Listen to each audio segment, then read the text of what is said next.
कहते भगवान शंकर की कृपा है तो तुम उसे पाप समझ रहे हो, हम कहते तुम पर भगवान शंकर की कृपा है तो तुम इसे मानोगे?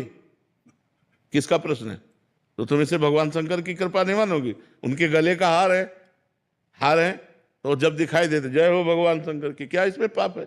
अरे वो भी सृष्टि में रह रहे हैं तो उसमें कोई परेशानी की बात? दूसरों को नहीं दिखते, मुझे ही दिखते हैं। ऐसी कैसी बात है कि साफ हो तो मैं केवल दिखाई दे रहा, दूसरों को ले दिखाई दे रहा है? ऐसा? अरे सब ये मान्यताएं बैठी है, बेकार की मान्यताएं में। सांप निकलेगा तो जिसकी दृष्टि में पड़ेगा तो सबसे पहले ही तो होगी उसकी दृष्टि। ये थोड़ी क्यों केवल तुम्हारी दृष्टि के सामने सांप नाचता रहता है, और वो भी अच्छा हो। अगर केवल मेरी दृष्टि में तो गले में देखें भगवान शंकर के, भगवान शंकर की जटाओं में देखें तो भगवान शिव का ध्यान परम मंगलमय है। करे ना। कौन करता है सुख में सुमिरन? सुख में सब बावरे बन करके भोगों में लगे हुए हैं, सुमिरन कहाँ कर रहे हैं? सुख में सुमिरन कहाँ कर रहा है? सुख में यदि सुमिरन करे तो दुख काहे का होए? सुख में यदि सुमिरन करे तो दुख काहे का होए? दुख कहो क्यों हो जाए? अगर सुख में सुमिरन कर रहा है तो फिर तो उसका चकाचक आनंद में मंगल में दिशाएं होंगी।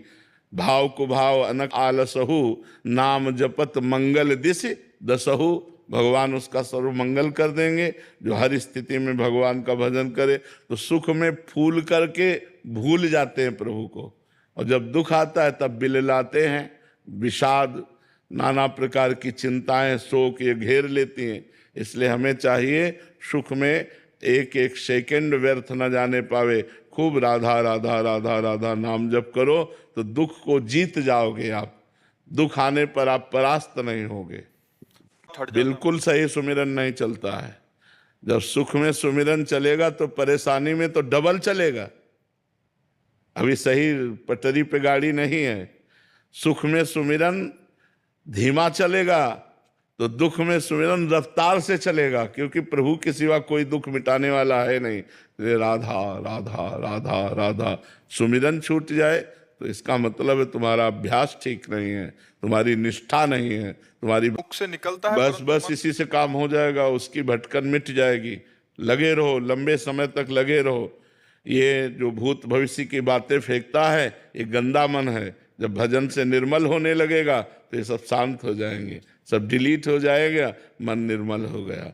लगे रहो, परेशान मत हो। उसकी भूत भविष्य की बातें फेंकी हुई मत देखो, मत सोचो, निरंतर नाम जब करते रहो, सब ठीक हो जाएगा।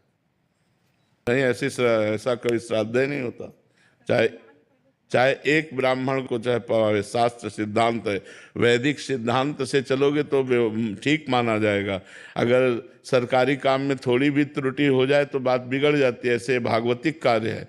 अगर श्राद्ध पिता का किया था तो चाहे एक ब्राह्मण बुलाते, वैदिक ब्राह्मण बुला के उसके पैर धो के, उसकी आरती करके, उसको आसन पे बैठाल कर, उसको पवा कर फिर पाइएगा। सिद्धांत है तो सिद्धांत के अनुसार चले। श्राद्ध जो किया जाता है उसमें एक